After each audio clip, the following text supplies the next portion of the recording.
Para comenzar, un poco dar el contexto de lo que vamos a conversar hoy día, quería plantear las siguientes preguntas sobre la privacidad de datos. Dado que estamos en una contingencia y todo lo que hemos visto de volcarnos a el uso masivo de las tecnologías digitales para teletrabajo, para realizar estos mismos webinars y para realizar también clases en línea, ha surgido con más fuerza toda la preocupación que hay en la sociedad con respecto al manejo de los datos. Entonces quería plantear algunas preguntas para dar contexto de lo que vamos a ver hoy día sobre la privacidad de datos. ¿Qué es y por qué nos interesa? ¿Por qué la privacidad de datos debe ser una preocupación para nosotros? ¿Qué hacer con la privacidad de los datos de las aplicaciones móviles? Nosotros somos asiduos usuarios de aplicaciones móviles y hemos visto en la prensa, por ejemplo, el caso Facebook, hemos visto también cómo se maneja la información muchas veces nuestra para que las empresas le saquen partido en esto. Entonces hay una preocupación de la sociedad hoy día respecto a estos temas. ¿Y qué pasa con mi información de salud? ¿Hay alguna normativa? ¿Hay alguna ley que nos protege sobre el manejo privado y confidencial de nuestros datos?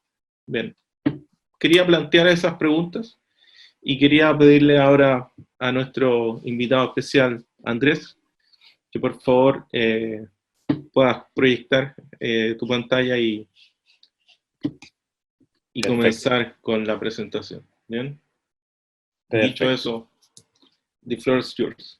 Bueno, muchas gracias Ricardo, muchas gracias a toda la audiencia, un gusto estar compartiendo con ustedes con la facultad y también a quienes hoy nos escuchan y también a quienes están conectados. Bueno, el tema no es un tema reciente, el tema de la protección de los datos es algo que ya se nos viene presentando en un entorno bien interesante.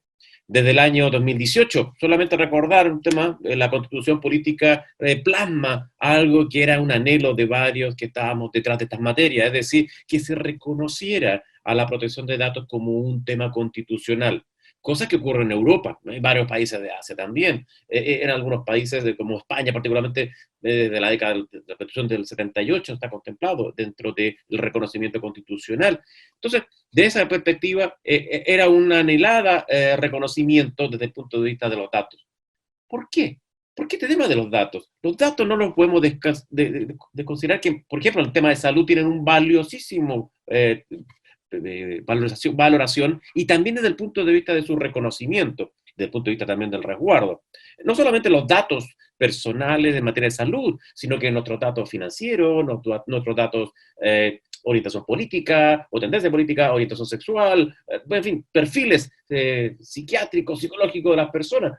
Toda esa información es relevante, datos sensibles, pero también nuestros datos personales, los que permiten individualizar, que nos lleguen correo, tal, llamadas telefónicas, todo lo que es envío de SMS, en fin, toda esa información que nos permiten ser identificados, pero también que nos permitan ser identificables. El tema del dato hoy toma un relevante impacto porque hoy las organizaciones, las empresas, se nutren de esta información, de esos datos, para vender más, para hacer sistemas de inbound marketing, es decir, sistemas de embudo de marketing para poder llegar y dirigir la publicidad, vendernos e-commerce, identificar nuestras perspectivas de tendencias políticas de acuerdo a lo que estemos navegando, publicando a través de nuestras redes sociales, la construcción de nuestra identidad digital, en fin, es un tema transversal.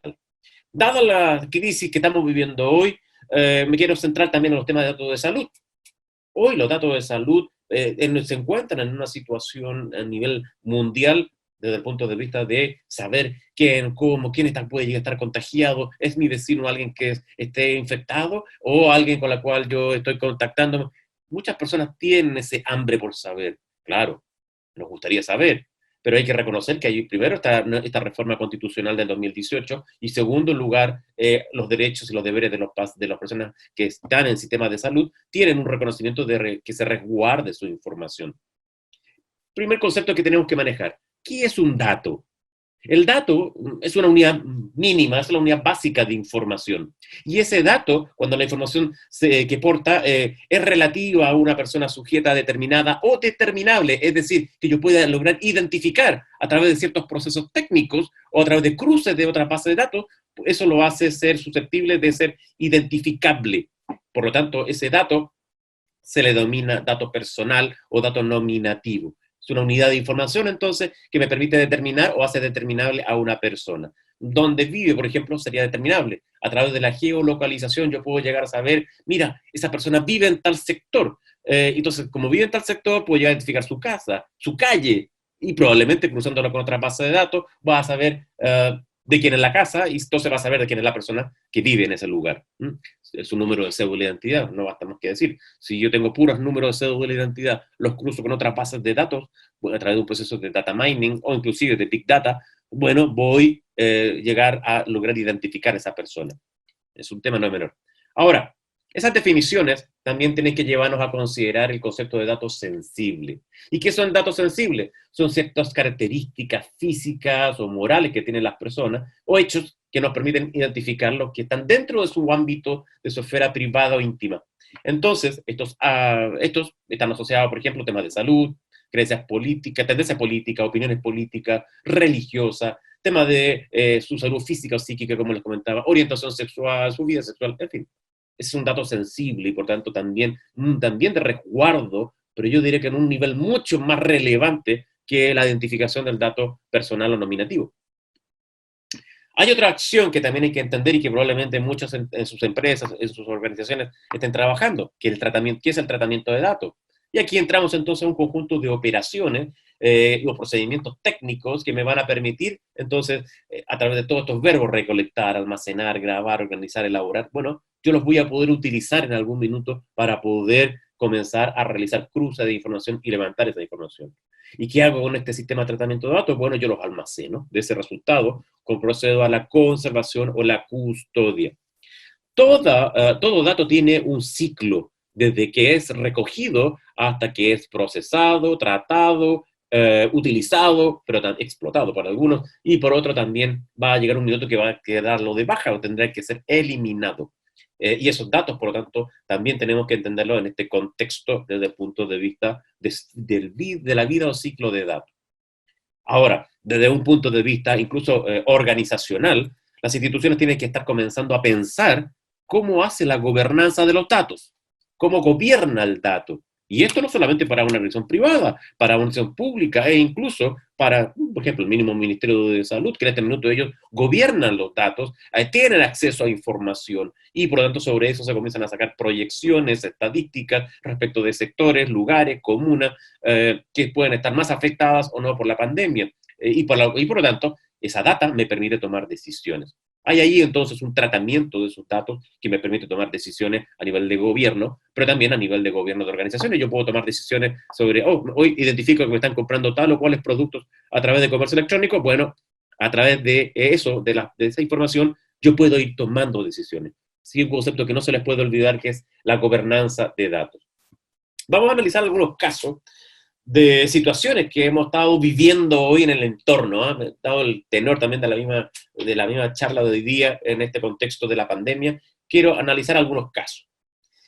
¿Qué pasa con la geolocalización de los móviles por los operadores de telecomunicaciones? Tomando como base algunos instructivos de organismos internacionales, particularmente la Agencia de Protección de Datos de España, uno puede ir encontrando que hay una técnica con la cual a través de los operadores de teléfono o telefonía móvil yo puedo ir, ellos van proporcionando información. Esa información está ubicada a través de las celdas que tienen las antenas de celulares y nos van indicando obviamente la posición que tenemos en nuestro celular. Y por lo tanto a través de esa antena yo puedo geolocalizar y llegar a ciertas personas donde están ubicadas.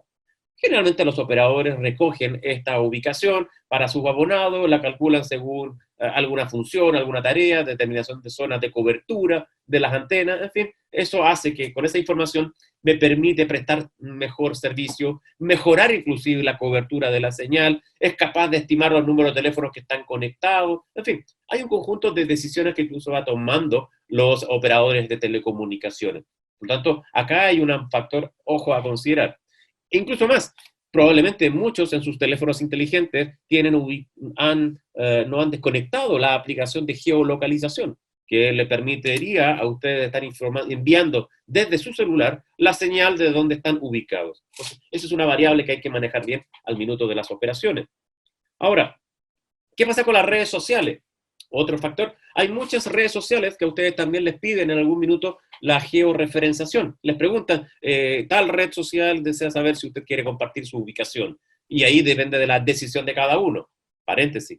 A esta decisión le llamamos autodeterminación informativa. Es decir, nosotros tomamos la decisión si queremos informar a través de esa red, a través de esa red social, si queremos decir dónde estamos ubicados, cuál es el lugar físico y queremos transmitir. Esto no es algo nuevo, lo permiten las redes sociales. Cada vez que uno accede o celebra el contrato clic con esas redes sociales, está cediendo parte de tu espacio de intimidad al publicar información, al subir contenido. Es más, cuando uno sube una fotografía en estas redes sociales, y particularmente una foto tomada por uno, inmediatamente se le adhiere un tag, un meta tag, indicando que esa foto cumple con las condiciones o requisitos de esa red social y forma parte del acervo de esa red social. Perdemos ahí la propiedad sobre esa foto que subimos.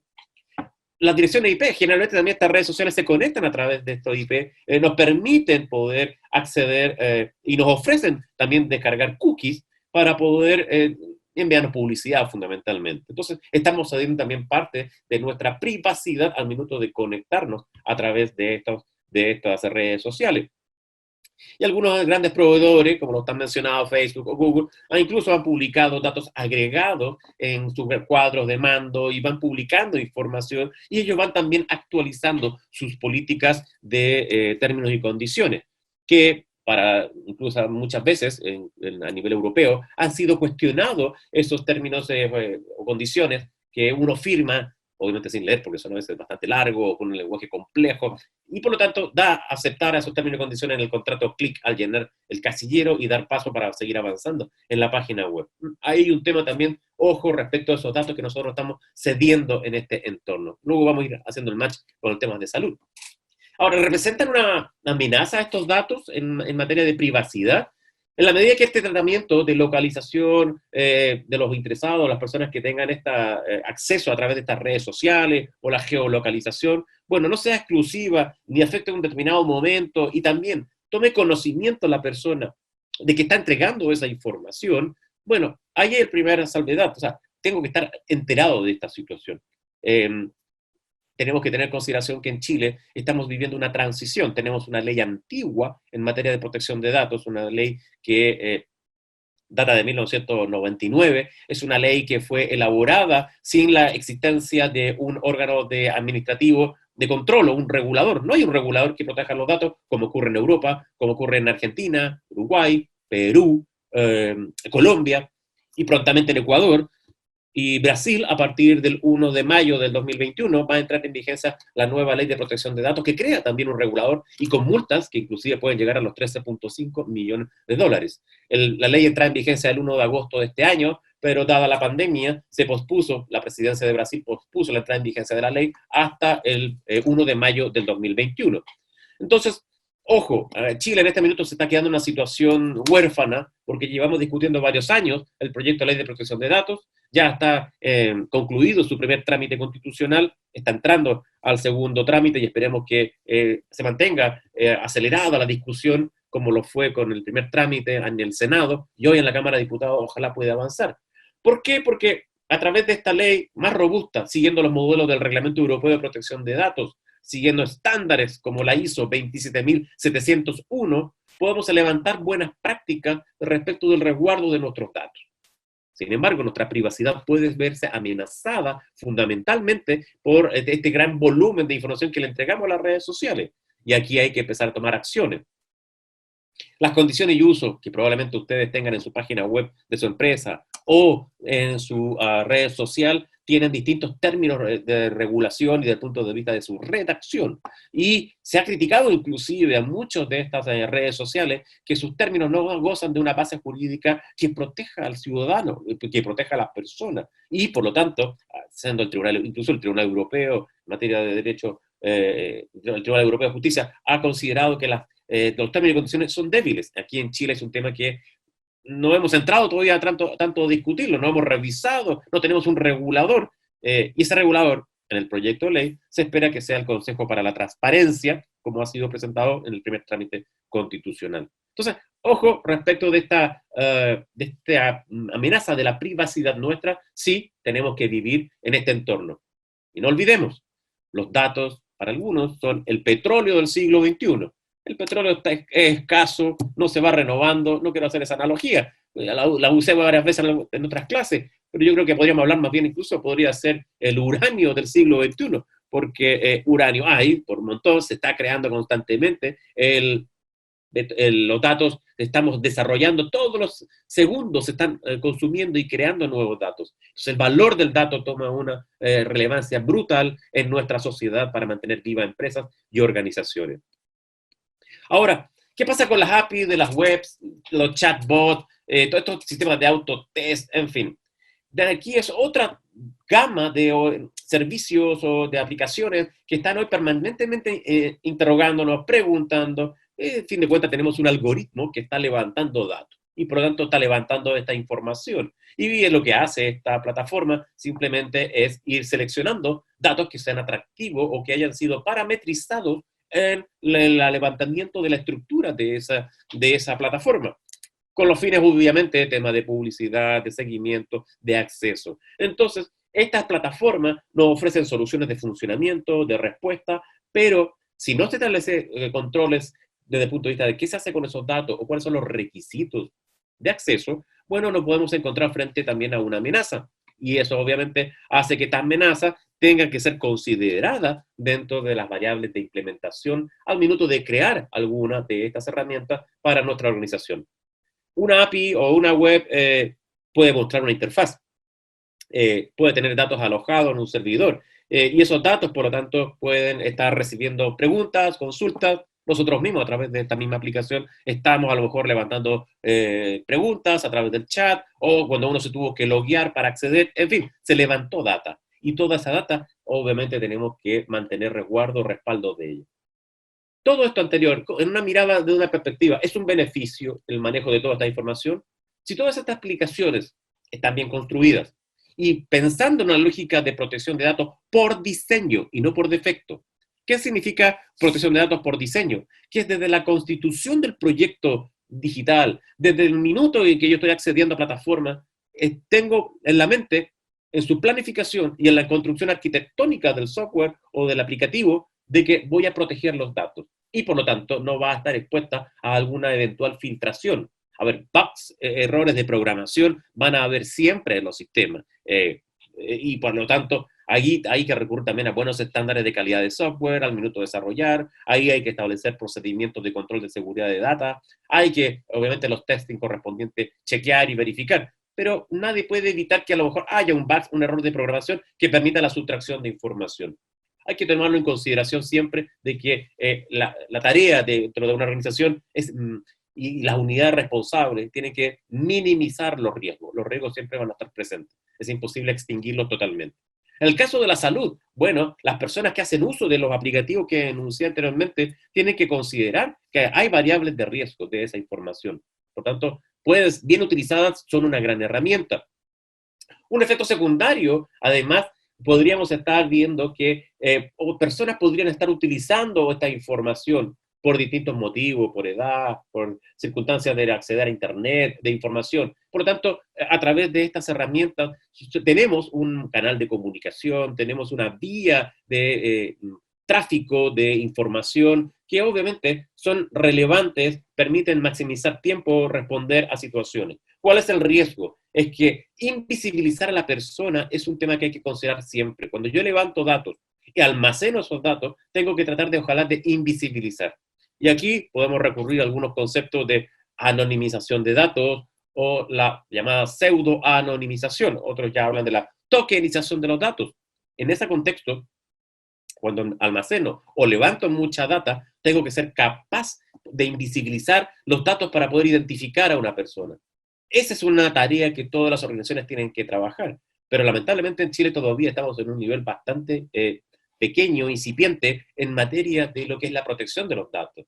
Las organizaciones que manejan muchos datos, sector financiero, bancario, en las operaciones de millones de transacciones electrónicas que se hacen, tienen la tarea de resguardar esos datos. El e-commerce, con el cual se pagan a través de servicios financieros, también tiene esa tarea. El retail tiene esa función y tiene que resguardar esos datos. Lo mismo en salud. En salud estamos hoy realizando operaciones. Es más, la Superintendencia de Salud hace unas semanas atrás, el 20 de abril, si no me recuerdo mal, sacó un oficio para los procedimientos de telemedicina y cómo se debe resguardar la información sensible, el dato sensible del paciente que realiza operaciones de telemedicina. Ese oficio ya está publicado, difundido y contiene un conjunto de parámetros y condiciones de seguridad. Por tanto, ojo con estas variables desde ese punto de vista, que si las respeto, si soy consciente de los eventuales riesgos que pueden haber, bueno, obviamente voy a tomar medidas de resguardo. Otro dato, el informe del CICIR, el Centro de Incidentes y Respuesta del Ministerio del Interior, frente a incidentes informáticos, ya nos anunciaba que durante los meses de marzo a abril ha habido un incremento de ciberdelitos, casi un 20%, redondeando las cifras. Y eso habla precisamente del mayor tráfico, como bien decía Ricardo al inicio. Hay mayor tráfico, hay mayor teletrabajo, hay mayor consumo a través de comercio electrónico, y eso hace que, obviamente, ¿qué es lo que busca el delincuente?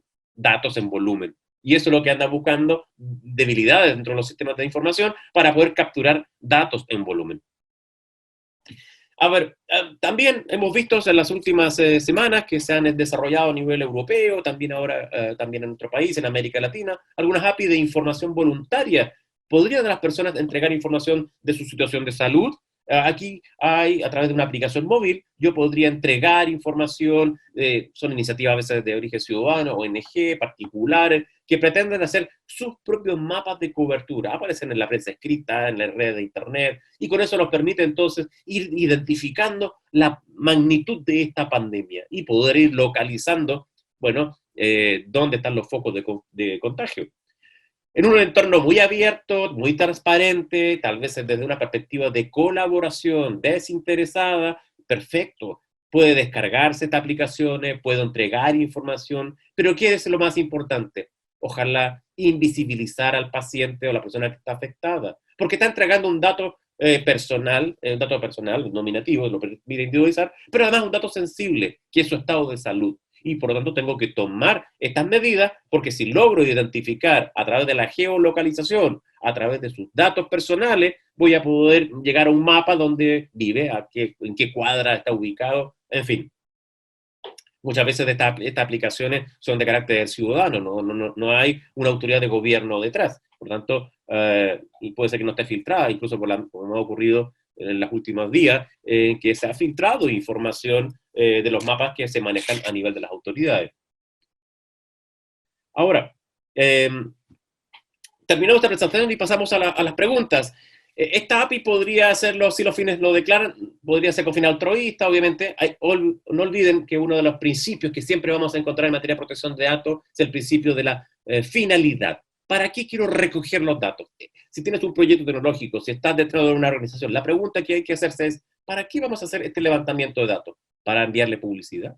¿Para poder tener una base de datos a la cual vamos a invitar a los eventos, a las actividades? ¿Le vamos a dar garantías de privacidad a los titulares con los que nos entregan esos datos? ¿Qué queremos tras este levantamiento?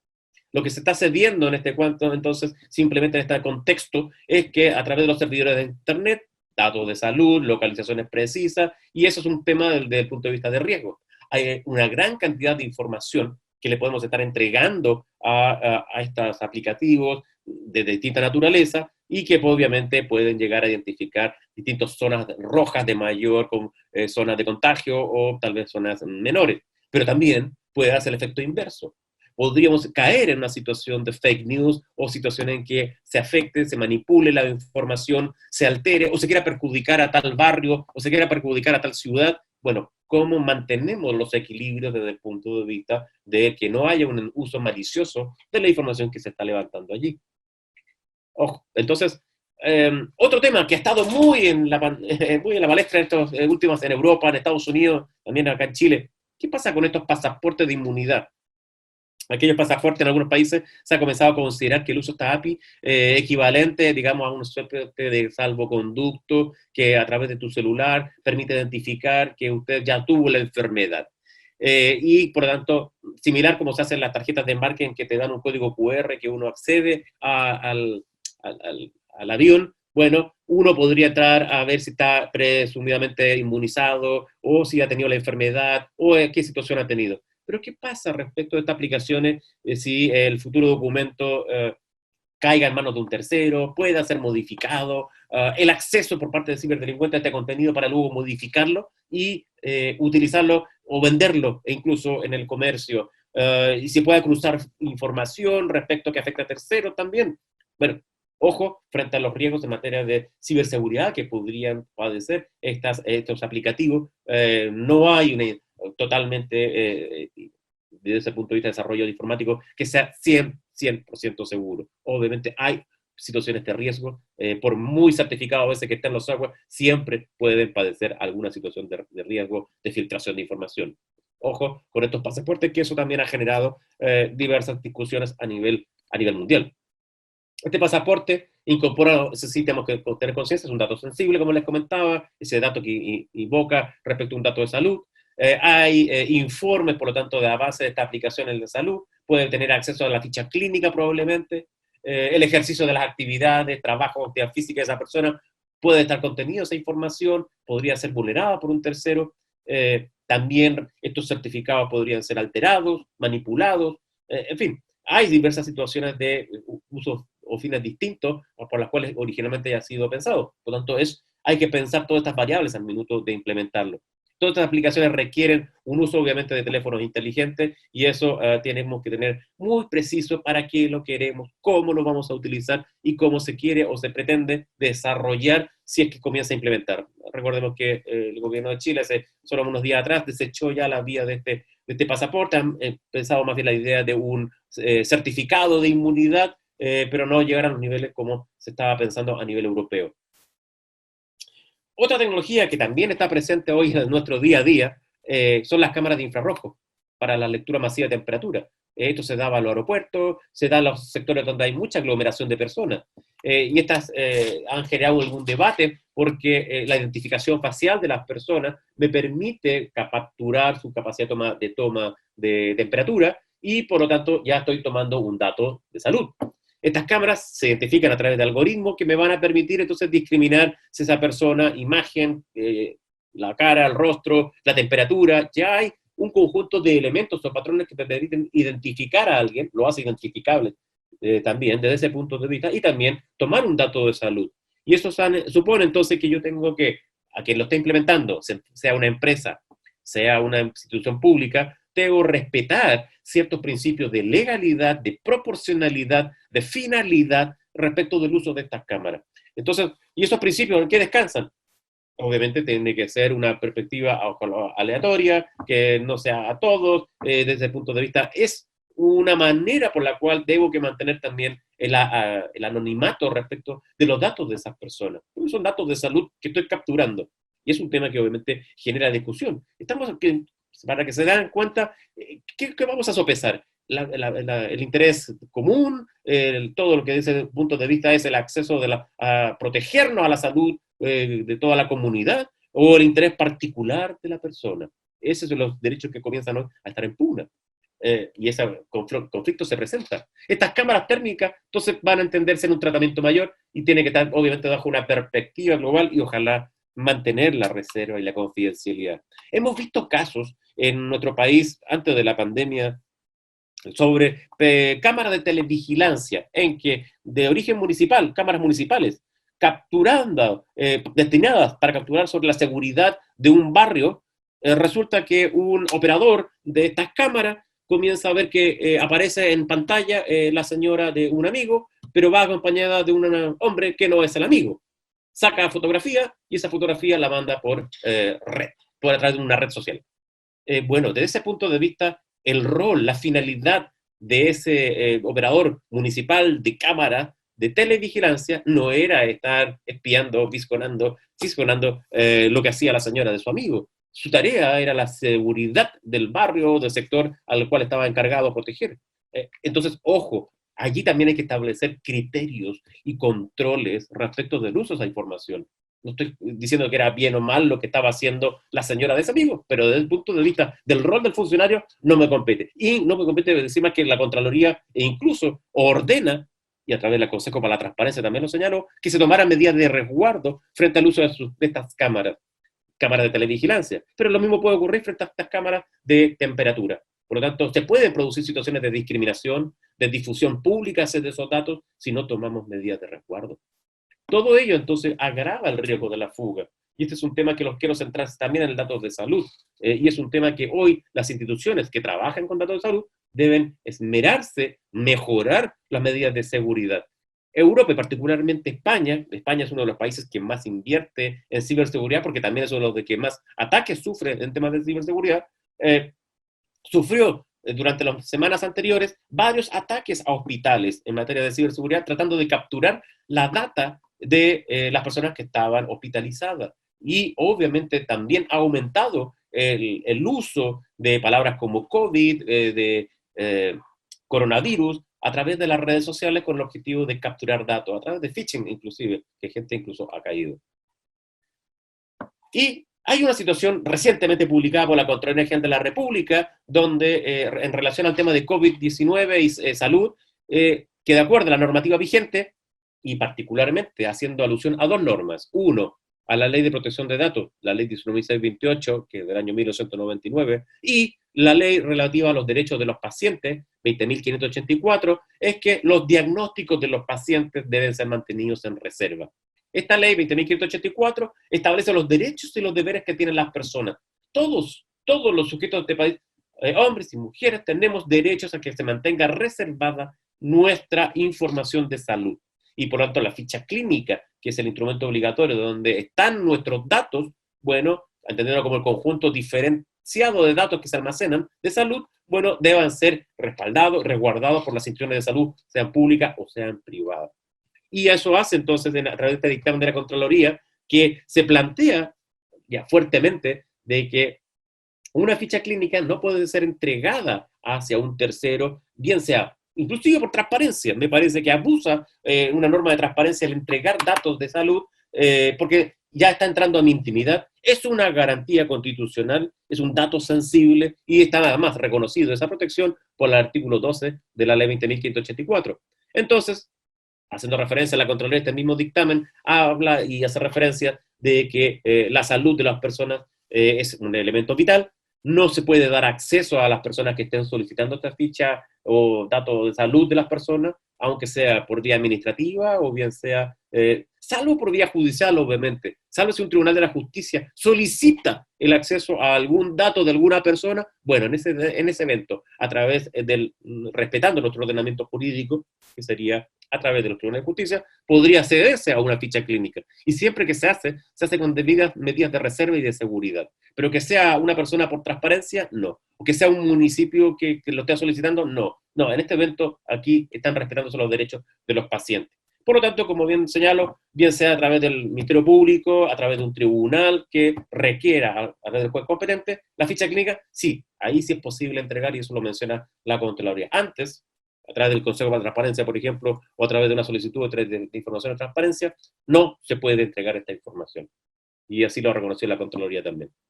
Algunas conclusiones para pasemos a las preguntas o también al debate, Ricardo.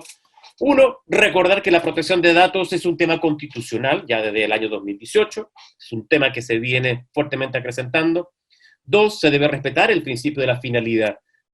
La ley lo contempla, la ley vigente en Chile, es decir, los datos los entrego o los van a recoger por parte de instituciones u organizaciones para una finalidad.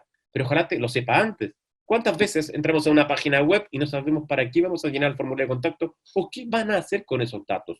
Por lo tanto, la información tiene que ser adecuada, ojalá entendible, en un idioma claro y que no le pongan tanto texto de abogado porque después si no lo entiende inclusive a veces las personas en un lenguaje claro y con una finalidad determinada.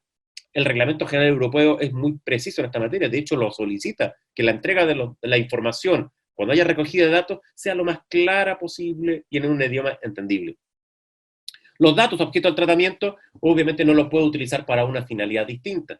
Ejemplo, no puede ser que una institución recoja datos desde su formulario de contacto para mantener conversaciones, envío de información con su cliente, para que luego entregue esos datos a un data broker, para que ese data broker se lo entregue a otra empresa de internet marketing y comience a enviarle publicidad spam a ese cliente.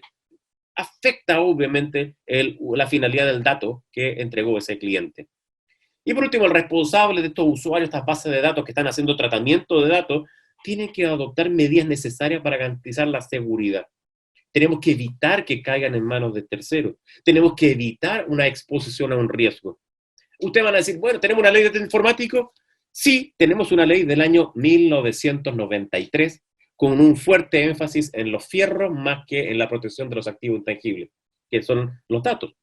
Tienen algún par de normas, son 4 artículos solamente. Y hoy está en el Congreso Nacional, en el segundo trámite constitucional, la reforma a la ley de delitos informáticos, y que esperamos que sea ley. Yo creo que si el Congreso está con las pilas puestas, podríamos hacer ley dentro de este primer semestre. Sería ideal. ¿Por qué? Porque viene a tipificar nuevas figuras delictivas. Y eso hace que esas nuevas figuras delictivas traigan responsabilidades penales y además responsabilidad penal de las personas jurídicas, de las organizaciones, que no han tomado el debido resguardo de los datos que levantan y si caen algunas de las figuras delictivas descritas en el proyecto de ley. Es un tema que no es menor y hay que tomarlo en consideración. Para concluir, las tecnologías no pueden ser entendidas de manera aislada, sino siempre dentro de un marco de tratamiento objetivo, definido. ¿Para qué vamos a usar tecnología? ¿Para qué vamos a recopilar datos? ¿Para qué vamos a recoger esos datos? Y ese tratamiento, desde el punto de vista de la implementación de datos, tiene que responder también a una estrategia global, a una estrategia que tenga una relación de eficiencia, eficacia y siempre con los recursos de la organización. Y dejo solamente el título, entendiendo que la alta gerencia y la alta dirección, el directorio, como también los gerentes, tengan que hacer gobierno de estos datos. Esto es algo que recién se está entendiendo y que lo vamos a ver mucho más fuerte post pandemia, en que la alta dirección debe entender que los datos, si caen en manos de terceros, no solamente hay un riesgo legal, si la ley de delito informático se aprueba, sino que también reputacional. Ahora, nos quedan de fuera los riesgos operacionales, los riesgos de mercado, riesgo financiero, porque si alguien accede a toda esa información de una organización, obviamente impacta. ¿Cuánto caería el precio de la acción de un banco si los datos de sus clientes son afectados? O si el banco es atacado, y eso ocurrió ya en Chile. El precio de una acción de un banco cayó 10 pesos al día siguiente después de haber sufrido un ataque en su sistema de información. En fin, todo este contexto da para mucho más y clase casi como para un semestre o 2 semestres en clase, Ricardo. Muchas gracias. Así es. Muchas gracias, Andrés. Estaba muy claro tu exposición y respondiendo cada una de las preguntas que fuimos abordando desde el inicio.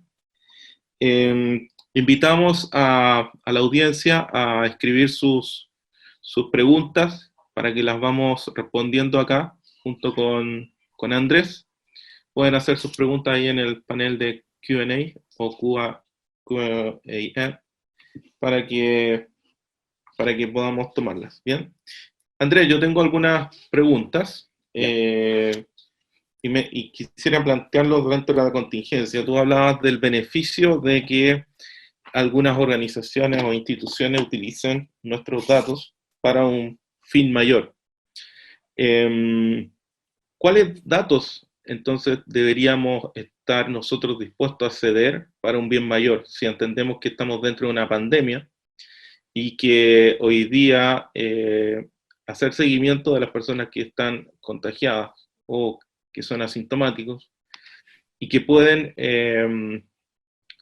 significar un peligro de propagación del virus. Ahí hay digamos, una contraposición entre la privacidad y la seguridad pública, seguridad de salud pública. ¿Bien? Correcto. En ese contrasentido que plantea, efectivamente, ese choque de derechos, hay que tener referencia de que hoy, en primer lugar, la seguridad de nuestros datos y los titulares, las personas, tenemos que mantener el resguardo de esta garantía constitucional que les comentaba. Yo podría decir, ¿estoy contagiado o no estoy contagiado? Podría entregar esa información. El punto es que a través de los sistemas de geolocalización que les comentaba, a lo mejor por georreferencia van a poder llegar hasta donde vivo y van a llegar al número exacto de la comuna, calle y el número de mi casa o del departamento, o probablemente del lugar más cercano al entorno, con ciertos incluso niveles de precisión bastante detallados, porque algunos sistemas lo permiten. Entonces, una cosa es que yo entregue información, voluntariamente tomo esa decisión. Dos, quien la recibe, ¿qué medidas de seguridad toma? Para que ese dato ojalá sea anonimizado lo más posible. Algunos técnicos van a decir, sí, pero es que es muy difícil hoy anonimizar todo o pseudo-anonimizar, porque los niveles de cruce de minería de datos o de Big Data cada vez más son más precisos respecto a las personas. Eso hace entonces que yo tengo que darle, si tengo la plataforma y estoy dando un servicio ciudadano, darle certeza a esas personas de que sus datos van a ser resguardados y que ojalá no se vaya a producir la situación de que un hecho de un incidente informático capture los datos y que a la primera identificación de una identificación de puertos o a través de sin incluso estresar el sistema, pueda estar accediendo a la información y poniendo en riesgo la data que estoy manejando. Y allí viene entonces la primera pregunta: ¿qué sistema de anonimización de la información usa la empresa que está o la institución que esté levantando esos datos? Dos, si yo estoy dispuesto a entregar mis datos, porque eso es autodeterminación, ya, ok, voy a decir si estoy o no contagiado. Estoy contagiado, lo quiero informar. Ok, si voy a informar, lo subo a la plataforma, ¿hay resguardo? ¿Estoy supliendo medidas de seguridad o hay una programación con defectos y por lo tanto encuentro un bug y ese bug es una vulnerabilidad para que me puedan robar los datos? Ahí hay un tema de responsabilidad compartida, el que la entrega, que toma la decisión de entregar esa información, pero por otra parte, quien recibe esa información también asume una responsabilidad. En el proyecto de ley de protección de datos, esto se traduce en lo que llaman ciertos principios en materia de protección de datos. Y estos principios hablan desde el punto de vista de transparencia, para qué se usan los datos, pero también el principio de la responsabilidad. Si yo tengo una plataforma para capturar datos, voy a ser responsable del uso correcto de esa información y también de resguardar esa información. Y eso incluso ahora con la ley 20.009 de la tarjeta de crédito, se presume una responsabilidad a las instituciones financieras. No sé si leyeron la prensa ya, pero el Tribunal Constitucional ya rechazó el requerimiento de la Asociación de Bancos y por lo tanto los bancos van a tener que indemnizar si se produce una situación que afecte alguna clonación de su tarjeta de crédito o la sustracción de fondos hasta aproximadamente 1 millón de pesos. Y los bancos se hacen responsables y van a tener que tomar medidas de seguridad en esos casos para mejorar sus estándares. Ahí hay estándares, ejemplos a seguir en materia de sistema financiero bancario, PCI DSS 3.2, por ejemplo. O en materia de salud, recomiendo investigar y profundizar en temas de HIPAA, la ley HIPAA, una ley norteamericana del año 1996 que establece sistemas de seguridad respecto de las fichas médicas de los pacientes. De hecho, nació esta materia precisamente para proteger a los pacientes. Entonces, es verdad, es difícil contraponer estos dos derechos, pero también hay un conjunto de acciones o de responsabilidades de quien está levantando esa data y ofreciendo este servicio, aunque sea de buena voluntad, pero también hay un tema de responsabilidad al minuto de levantar esa data. Claro, por un lado está la seguridad de los sistemas, que le pueden dar la confianza a la persona de que sí comparta la información o el dato y que en realidad va a estar bien resguardada su privacidad y finalmente su integridad física, porque no olvidemos que hemos visto situaciones en que incluso trabajadores de la salud que están combatiendo este virus y atendiendo y salvando vidas, están siendo atacados y vulnerados sus derechos y seguridad personal. Entonces, siempre está esa lucha, esa contraposición de derechos, como tú decías. Sí. Entonces, podríamos decir, bueno, una salida podría ser que estos sistemas den alguna garantía o confianza de que la persona en realidad pueda confiar y entregar su dato y que ese dato va a ser resguardado. Pero ahí también surgen otras preguntas, por ejemplo, ¿cómo la persona se puede asegurar que sus datos si él quiere o pide que los borren, van a ser borrados. Claro, aquí tenemos un problema en Chile en el día de hoy. ¿Cuál es el Claro. problema? Que no tenemos un órgano regulador al cual poder recurrir, como sí ocurre en Europa, que se llaman agencias de protección de datos, y por lo tanto estamos atados de mano. Cualquier ciudadano, si yo quisiera reclamar, voy a encontrar que no hay organismos competentes. Eso hace entonces que estos organismos en Chile, que no están operando, como si ocurre en Argentina, si está en Uruguay, prontamente en Brasil, ya está operando en Perú, ya en Colombia, y Chile está todavía sin este regulador. Y eso hace entonces que yo no pueda recurrir a esta institución. ¿Y esta institución qué es lo que hace? Bueno, en el proyecto de ley lo que se busca es que este organismo fiscalice lo que tú estás planteando, es decir, cumple con estándares, mejora sistemas de seguridad. Dos, emite recomendaciones, como las que hemos estado hablando respecto a qué pasa con la geolocalización, qué pasa con las aplicaciones, qué estándares de seguridad deben tener, son también responsables que tienen. También aplica sanciones. En Europa, las sanciones, las multas van, en términos generales, de 2 a 4% de la utilidad de una empresa, anuales, o entre 10 y 40 millones de euros pueden llegar las multas, que son bastante altas, cuando son acumuladas inclusive. Entonces, ese tipo de responsabilidad es algo que las empresas van a tener que empezar a adaptarse. Después de esta crisis, el contexto de transformación digital va a estar mucho más acelerado. Ya lo estamos viviendo hoy, para poder mantener la operación de nuestras organizaciones, de servicios profesionales, clases, etcétera, pero la contingencia va a pasar.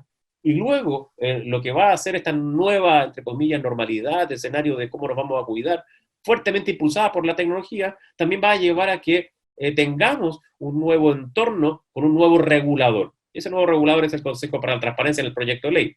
No estoy de acuerdo que sea el Consejo, pero bueno, eso es materia de una discusión mayor. Pero desde ese punto de vista, tenemos que considerar que hay hoy también exigencias operacionales, exigencias de resguardo, de seguridad, y por eso también tenemos que empezar a mirar los estándares, no solamente la ley. Cualquier organización pública o privada, con o sin fines de lucro, tiene que mirar más allá de la ley. Y en Chile tenemos la costumbre de solo mirar la ley.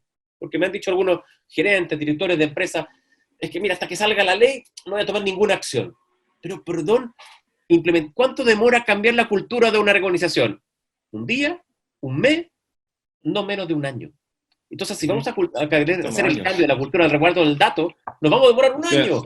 Y eso significa conceptualizar distintamente. Claro, Ricardo. Claro, y dentro de lo que estamos conversando, ¿cuál es tu visión? ¿Tú crees que después de la contingencia nos vamos a volver a relajar con esto? ¿Pensar hasta que salga una ley vamos a implementar este tipo de estándares? Porque acá actuamos por obligación más que por proactividad, ¿no? Sí, totalmente. Mira, alguien preguntaba por ahí en el chat, me voy a adelantar, pero alguien preguntaba Sí. ¿qué pasa respecto de los datos de la Unión Europea, la protección de datos en materia en Europa? Bueno, el reglamento europeo en materia de protección de datos incluso protege al ciudadano europeo fuera de sus fronteras. Podríamos tener un ciudadano francés, español acá en Chile que quisiera hacer efectiva el reglamento europeo de protección de datos en Chile. Y me ha pasado, clientes que han preguntado, ¿qué significa esto? ¿Por qué me están presionando desde una posible sanción en Europa que me va a pegar en Chile? Ah, porque hoy ese es un entorno a discutir. Y es más, los datos, el tema a discutir, ¿son un derecho humano o no? A mi opinión, yo creo que sí. Y se van a entender cada vez más en estos derechos de evolución constitucional que vamos a ir viendo, de tercera generación, que le llaman algunos desde el punto de vista de que los derechos son más subjetivos. Es difícil percibir, oye, ¿cómo tienes un derecho humano sobre el dato? Claro, porque me puede afectar. Hoy, con el tema salud, ¿qué pasaría si mi ficha médica cae en manos de una compañía de seguro a la cual yo estoy afiliado? Yo le pago mensualmente. ¿Me subiría o me baja la póliza o me la mantiene igual? Ese es un gran tema. Exacto. Sí. Bueno, dentro de las preguntas que nos estaba haciendo la audiencia, tú tocaste un poquito esa parte, que eran dos temas. Uno es que dentro de la propuesta de esta nueva ley del tratamiento de datos se propone al Consejo de Transparencia como esta institución que vele por la privacidad de los datos. Entonces, una una contradicción, porque pasa a ser juez y parte. Tú decías que era un poco contrario a esa posibilidad, y yo lo comparto, pero te ha tocado también compartir con personas que sí están a favor y que fueron obviamente los que impulsaron de que el Consejo de Transparencia sea esta agencia de protección de datos. ¿Cuál es el argumento de ellos? Porque uno desde la lógica dice, oye, no puede ser juez y parte y es contraproducente, pero hay gente que lo defiende. Entonces, ¿cuál es el Sí. argumento de defensa de ese punto? Sí, mira, lo he conversado incluso con senadores, lo hemos hablado con también otros colegas abogados. El tema, el Consejo para la Transparencia, desde su génesis, el Consejo nació para la transparencia de la información pública. Es decir, para que el ciudadano pueda acceder a la información pública del Estado. Espectacular, y ha funcionado súper bien como consejo, pues eso permite que sea un órgano colegiado, toma de decisiones colegiadas, espectacular. Pero vamos a caer en un contrasentido, o tal vez vamos a enfermar en una bipolaridad a este órgano. ¿Por qué? Porque si nació y su génesis fue de transparentar los datos del sector público, entonces va a tener una subcomisión en que le vamos a dar la tarea de proteger los datos privados. Entonces va a vivir en un contrasentido permanente, o sea, un día privado, un día público, y eso va a hacer entonces que se produzca un fenómeno de caer en un contexto, alguien lo mencionaba ahí, inclusive de tendencia política. Mantenemos la neutralidad, es muy difícil que se mantenga muy limpio políticamente un consejo colegiado, siempre va a estar influenciado. Por lo tanto, Claro. ahí hay un riesgo. ¿Y yo qué prefiero? Prefiero, y también otros colegas lo mencionan, un órgano autónomo, independiente, con presupuesto propio y que se especialice en esta materia. Y no como el Consejo, que si no estaría demasiado amplio. ¿Cuál es el argumento que me dan los que están detrás de esta idea y de esta propuesta? Mira, lo que pasa es que en Alemania funciona así. Y se le ha dado correctamente el funcionamiento desde la estructura a nivel de las operaciones. Me han dicho, y en América Latina también, en Colombia. Sí, pero ojo, porque sus niveles de especificidad, los niveles de trabajo que tiene, su estructura organizativa, le permite compartimentar, diferenciar roles distintos desde el punto de vista de incluso hasta la función de la transparencia. Y eso hace que sea una especie de supraórgano como en Alemania, que te permite manejar toda la información del Estado, pero también proteger los derechos de los ciudadanos. Y es más, Alemania es el más interesado históricamente por proteger los datos de sus ciudadanos. Recordemos nomás lo que ocurrió con una empresa norteamericana en la década de los 30 que le enseñó al Estado nazi a cómo se procesaban las primeras fichas de sistemas de información. Claro.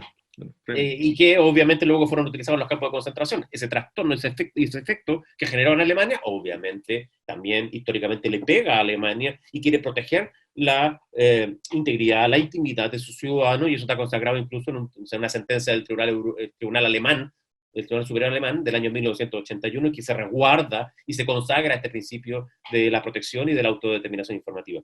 Por tanto, este contrasentido entre ambos órganos, esperemos que se resuelva prontamente en el Congreso, esperemos que entienda en la Cámara de Diputados que tenemos que tener un órgano. Me van a decir también, pero ¿para qué vamos a crear otro órgano de la administración del Estado? El Estado es más pesado, es más caro.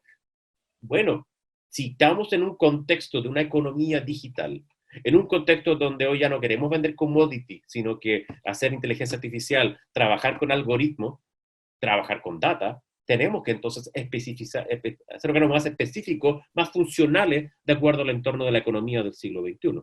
Entonces, por eso mi argumento es que por más caro que nos pueda salir un poquito más, la cuenta nos puede salir más cara con posterioridad si no somos capaces de dividir muy bien los roles y funciones dentro de los órganos especializados.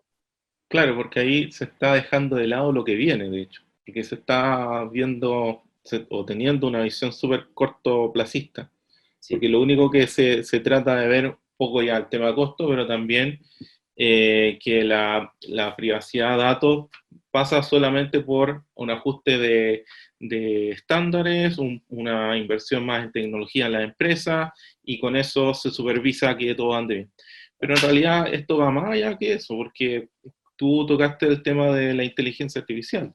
O sea, los datos y el tratamiento de los datos, como tú también lo expusiste, va a involucrar de que los algoritmos de inteligencia artificial, y de hecho hoy día es todo un tema, podríamos hacer una charla con respecto a eso, tiene que ver con la ética de los algoritmos de inteligencia artificial y cómo los algoritmos nos están ayudando a tomar decisiones que pueden ser éticas o no éticas. Ah, Y el típico ejemplo es el de los vehículos autónomos, por ejemplo. claro. Entre atropellar un animal o atropellar a un abuelito. Claro. ¿Te das cuenta? Entonces, ahí caemos en un tema ético que está caracterizado en este ejemplo, pero va más allá. Sí, de hecho, estábamos antes de entrar a la pandemia, inclusive antes de la crisis social del año pasado, ya se estaba haciendo un roadmap para la política nacional de inteligencia artificial. Tenemos que desarrollar una política de inteligencia artificial porque la economía del siglo XXI es una economía basada en el dato. Por lo tanto, una ley de protección de datos no significa que sea una ley restrictiva, una ley que prohíba su uso, no. Tiene que estar de acuerdo, compatible con este entorno económico digital y por lo tanto tiene que ser no una obstrucción. Ahora, algunos han discutido y han dicho, oye, a ver, pero ¿qué última gran empresa del negocio tecnológico ha salido de Europa y que tenga relevancia? ¿Acaso el reglamento europeo no lo que hace es restringir los datos y por lo tanto no hay posibilidad de hacer negocios digitales de escala como ocurre en Estados Unidos? Sí, yo decía, ya Spotify nació en Europa, pero bueno, cotiza en Nasdaq. Ok, podría darte el argumento, pero de otro punto de vista, mira lo que ha ocurrido con las grandes redes sociales. El caso de Cambridge Analytics, desde el punto de vista del impacto, la multa de sobre 5.000 millones de dólares que le pegó a esta empresa de red social por ese caso. Y del punto de vista también de cómo la falta de tener políticas y gobernanzas claras le pega a las organizaciones. Si hoy las empresas chilenas, las organizaciones públicas y privadas, tienen que entender que su activo intangible son los datos y tienen que tomar medidas para resguardarlos. Y la inteligencia artificial necesita petróleo para funcionar. No hablamos de petróleo, pues se está en el estudio, pero hablamos de uranio, Un plutonio, insumo. es un insumo para poder consumir y operar día a Claro, día. Entonces, claro. obviamente es un desafío. Sí, de hecho, en ese punto, que tú lo mencionaste antes también, pero ahondando en esto y compartiendo una pregunta que hace la audiencia, ¿Sí?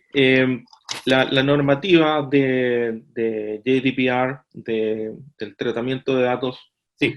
de Europa, que involucra que los ciudadanos europeos pueden ejercer su derecho en territorio distinto al europeo, como por ejemplo en Chile. Sí. Eh, ¿Qué problemas prácticos nos trae o le trae a una empresa o institución pública incluso el mal uso o el mal tratamiento de los datos de una persona europea que está bajo esa ley que lo protege? Y Yo, viceversa, sí. la ley que se está tramitando tiene una homologación similar, es decir, un chileno ¿Cuál es tu podría mensaje? ejercer su derecho en Europa. Sí, perfecto. Desde el punto de vista del ciudadano europeo, lo he visto me he tocado con una empresa, sector financiero, que me haga su gerente legal la pregunta, ¿qué es lo que es esto? ¿Por qué está pasando que este ciudadano europeo le mandamos una información a un correo electrónico, no contamos con la autorización de él, lo hemos llenado de otras llamadas y ahora está reclamando, pero no en Chile, está reclamando en Europa? Entonces le dije, bueno, los ciudadanos europeos, pues en virtud de esta norma que los protege, tienen la posibilidad de presentar un reclamo a la Agencia de Protección de Datos de su país de origen. La pregunta que le hago a ese gerente legal, disculpa, ¿tú tienes inversiones o su empresa tiene inversiones en Europa? Sí, claro, tenemos unos fondos de inversión aquí, acá y acuá. Ya, y si te cursan una multa en Europa, ¿a qué le van a echar mano? Entonces la respuesta es, obviamente, te va a caer sobre esos fondos si tú no pagas las multas que te van a cursar. Otra pregunta que se le hace, ¿y tú tienes una filial allá? Sí, tenemos una oficina en Madrid. Bueno, arriesgas, obviamente, que esa filial es la que sea la receptora de la notificación de la multa correspondiente por el reglamento europeo. Entonces te puede pegar directamente y además de ser reputacionalmente el efecto que genera. El caso del chilenito, del ciudadano chileno, ¿cómo puede enfrentar este escenario? La ley chilena en este minuto no lo ha contemplado en esta lógica, pero sí nos va a desafiar a nosotros tener que firmar tratados internacionales, como ya lo hicimos en materia de delitos informáticos, en que el convenio de Budapest, firmado el año 2017, hoy podemos perseguir delitos internacionales de manera de perseguir la fuente de donde se haya cometido. Bueno, debiéramos en algún minuto también adaptar al convenio 108 de la Unión Europea para poder darle protección de datos a los ciudadanos chilenos que se puedan ver afectados por otros estados en materia de sus datos. Esto es algo que está en evolución y por lo tanto es un tema de maduración. Tengo que ser sincero, pero también hay un tema de competencias digitales. A veces muchos directivos, muchas personas, políticos, autoridades, a veces no tienen todas las competencias digitales. Y eso hace que el desafío para poder entender esta lógica del siglo XXI no la tomemos bajo modelos del siglo XX. Y en un contexto en que hoy todo es mucho más rápido la toma de decisiones, entender que Chile está inserto en una economía global, que probablemente después de la crisis se reduzca la globalidad presencial, pero está aumentando la globalidad o la interconexión digital. Y es allí donde tenemos que estar preparados. Así es. De hecho, acá hay una pregunta de la audiencia que tiene que ver con eso, es ¿qué consejos le podríamos dar o le podrías dar a la comunidad para entender mejor el valor de sus datos? La primera pregunta que le hago, ¿reciben papelería o mails de instituciones a las cuales nunca se han acercado? ¿Reciben llamadas telefónicas de AFP, de bancos, ISAPRES, a las cuales nunca se han acercado? Bueno, ¿cómo sacaron sus datos de celular? ¿Cómo obtuvieron su correo electrónico si nunca se la entregaron? Estamos mal acostumbrados a querer entregar correos electrónicos para un sinfín de portales y redes sociales. Tenemos que ser más precavidos. Obviamente uno puede tener, yo tengo 2 cuentas de correo, a veces 3, o 4, todo depende de donde uno esté, pero uno tiene que tener un correo genérico que sabe que van a llegar mucho mail, mucho spam o información que uno no quiere recibir, pero la utiliza para acceder a lo mejor a portales o descargar alguna información, porque de una u otra manera esa información hoy, ese correo, esa información nuestra va a llegar a manos de alguien que lo va a vender. Los data broken están hoy detrás de un entorno de venta de información. Por lo tanto, primer concepto. 2, ojo con los menores de edad. Los menores de edad es un tema que siempre se nos olvida y las empresas, las organizaciones tienen que tomar resguardo sobre ellos. Y tanto en el proyecto de ley de protección de datos que está discutiéndose en Chile, es un tema que se tiene conciencia de la importancia y resguardo de los datos, forma parte también de las responsabilidades para las empresas. El Reglamento Europeo de Protección de Datos también lo tiene. 3, si yo quiero avanzar y mejorar mi estándar en mi organización, no esperemos la ley. Vayan a la norma ISO 27701. Norma que estaba, creo que ya está a punto de ser traducida al castellano, está en inglés desde hace unos 6 meses, y que esta norma viene a establecer los procedimientos de resguardo de datos, porque es lo que la Unión Europea ha definido como el mejor estándar que se asemeja al reglamento europeo. Y ahí tienen prácticas voluntarias, no vinculantes, pero que pueden servir como buenas prácticas para implementar en una organización. Así es. Bien. Lo otro es respecto a lo que tú mencionaste. Si la persona nunca ha entregado información y le llegan mails de diferentes partes, eso ya es un mal con el cual estamos acostumbrados a vivir. Sí. Pero cada vez están apareciendo nuevas aplicaciones y las personas siempre se preguntan, bueno, ¿cómo sé qué datos estoy compartiendo realmente? Porque yo puedo bajar Facebook u otra aplicación, otra red social, y al final yo estoy enviando datos, mensajes, etcétera, pero ¿qué otra información, o si esa información de las conversaciones está quedando almacenada por esa organización? Sí. Entonces, no hay mucha conciencia en cuáles son todos los datos realmente que estoy compartiendo. Buen punto. Incluso cada vez más se da el fenómeno de que muchas aplicaciones vienen por defecto. Es decir, están conectadas el micrófono se conectan automáticamente al micrófono de tu aparato, de tu teléfono, y te permite identificar lo que estás hablando. Y frente a lo que estás hablando, te comienza a mandar publicidad asociada a lo que estés conversando. Eso ya lo he experimentado y lo he vivido en carne propia. Uno tiene que tener medidas de resguardo. Hay como unas medidas mínimas, higiénicas, desconectar mi micrófono, desconectar a las redes que me estoy conectando, qué información. Léanse, aunque yo sé que es latoso, leerse los términos y condiciones. Si ingreso a una red social, saber a qué me comprometí. O sea, la foto que yo entrego, lo estoy cediendo. estoy cediendo la titularidad de esa foto y le agregan más aún meta tags que dice que es de esa red social. Tengo que tener resguardo. 3, tengo que tener conciencia que lo que yo publique en la red va a estar por un muy buen tiempo circulando en la red y se viraliza.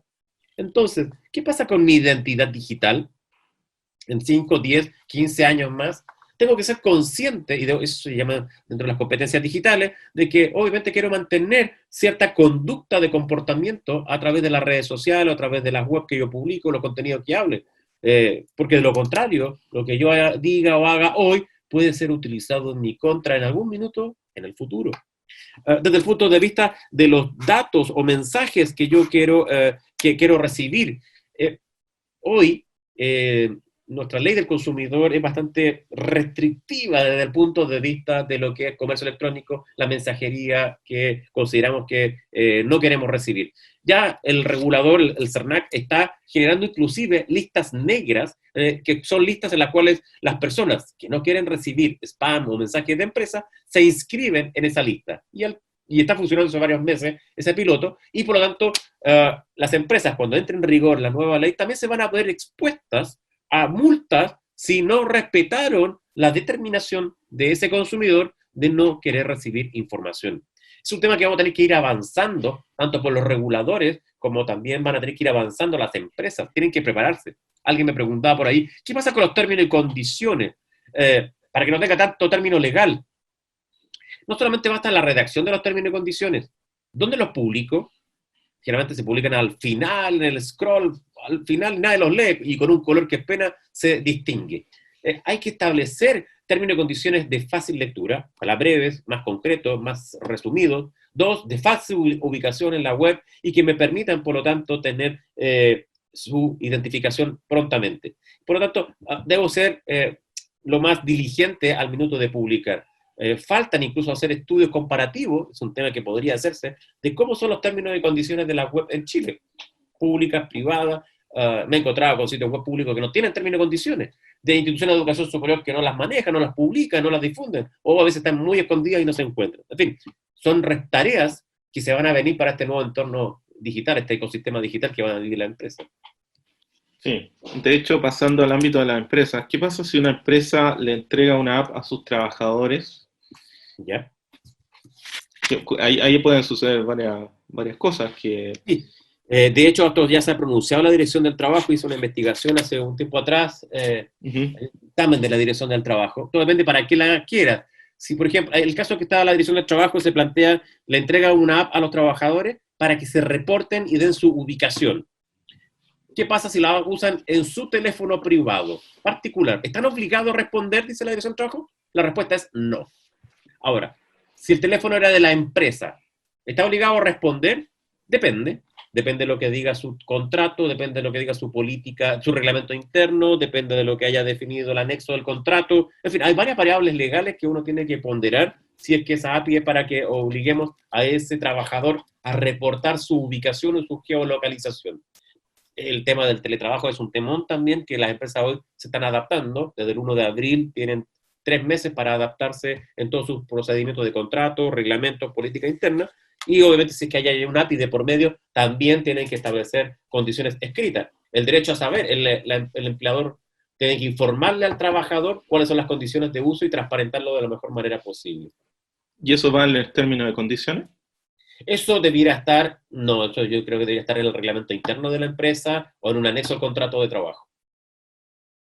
Para darle un marco legal. Claro, el derecho a saber que sustento, después no lo desconozca.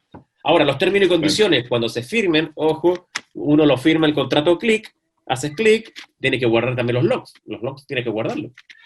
Claro. Para que luego los puedas utilizar como medio probatorio. Claro.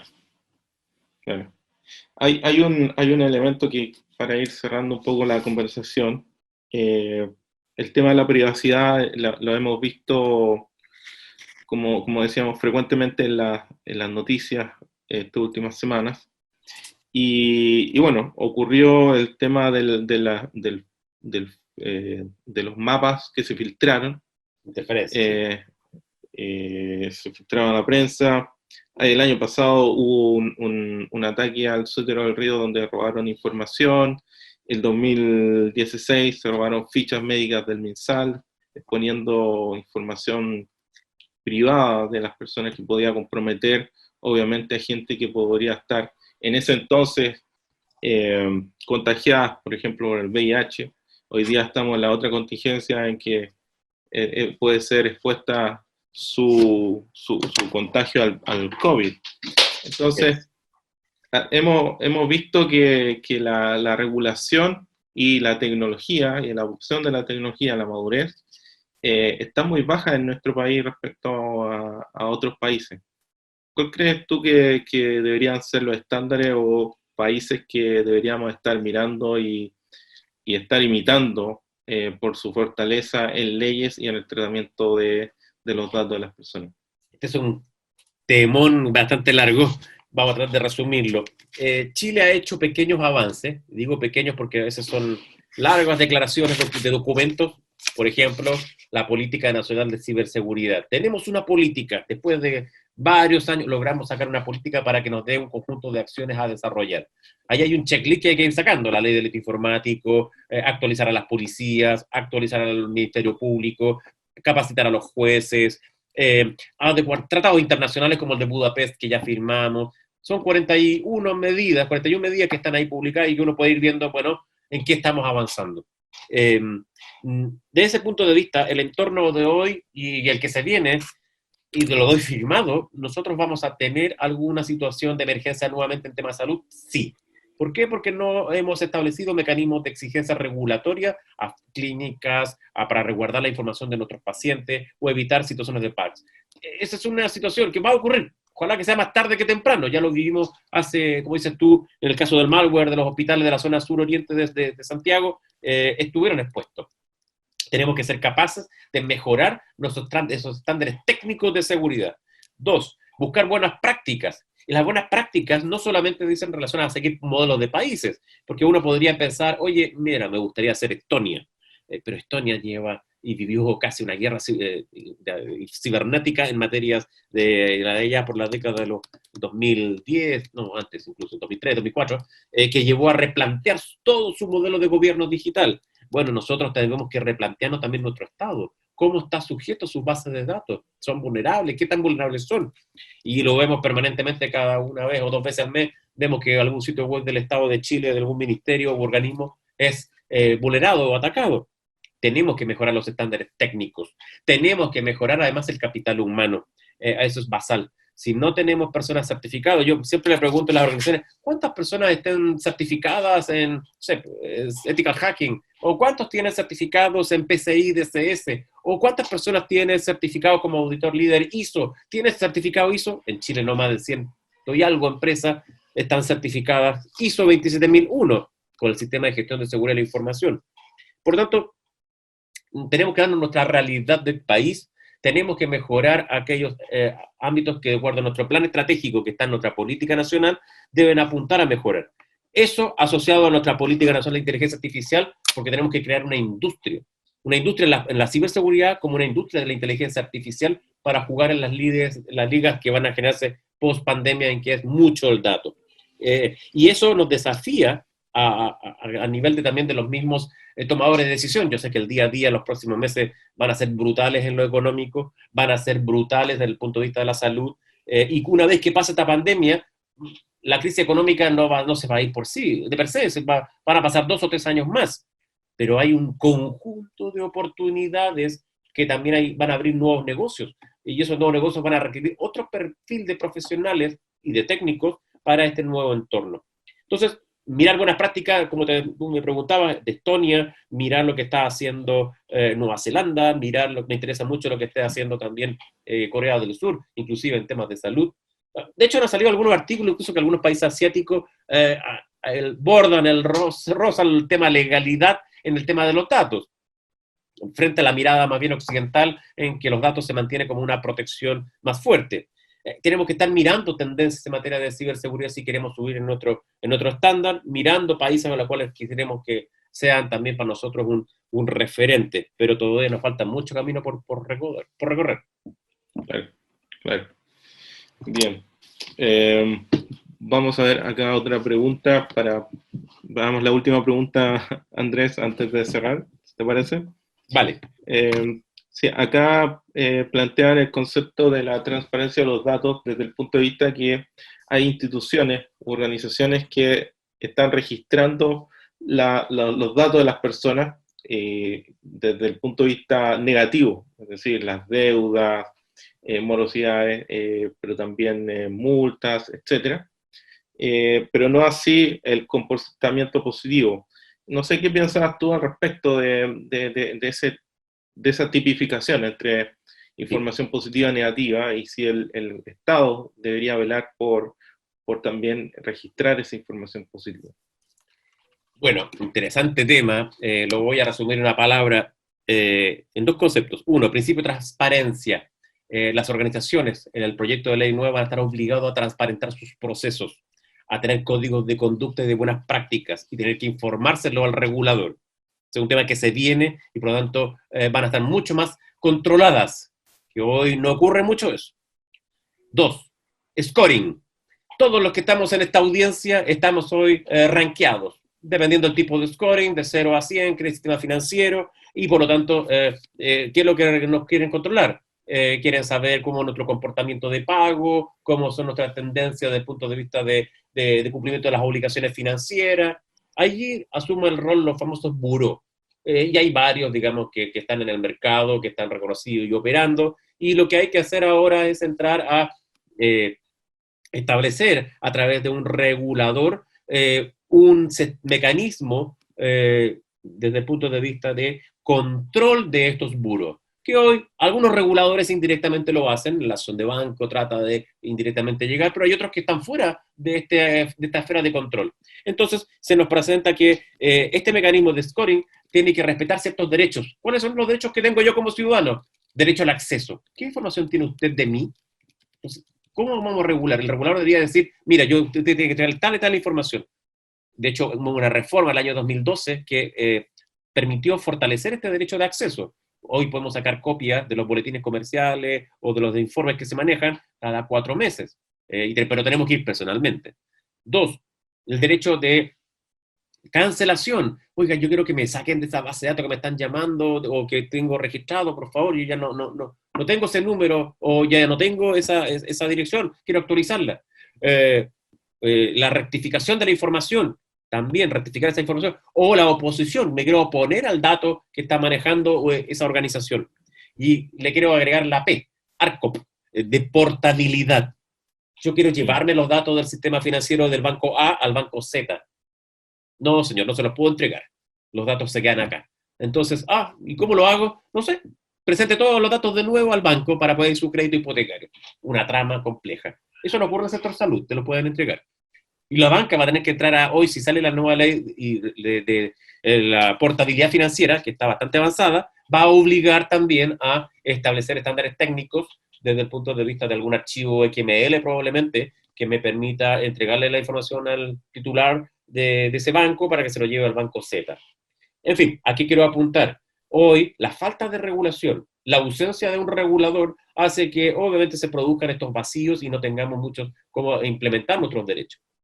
Y por lo tanto, ese es un tema que se va a venir, no va a ser inmediato, la ley no es de aplicación inmediata, va a requerir un tiempo, por lo menos 24 meses para que se ponga en marcha, como ocurrió en Europa, del 2016 claro, que se aprobó, el 2018 entró en vigencia, o en Brasil que la siguen chuteando por todo lo que está pasando, pero porque genera efectos muy graves a nivel de las organizaciones de estrés, esto va a generar un estrés.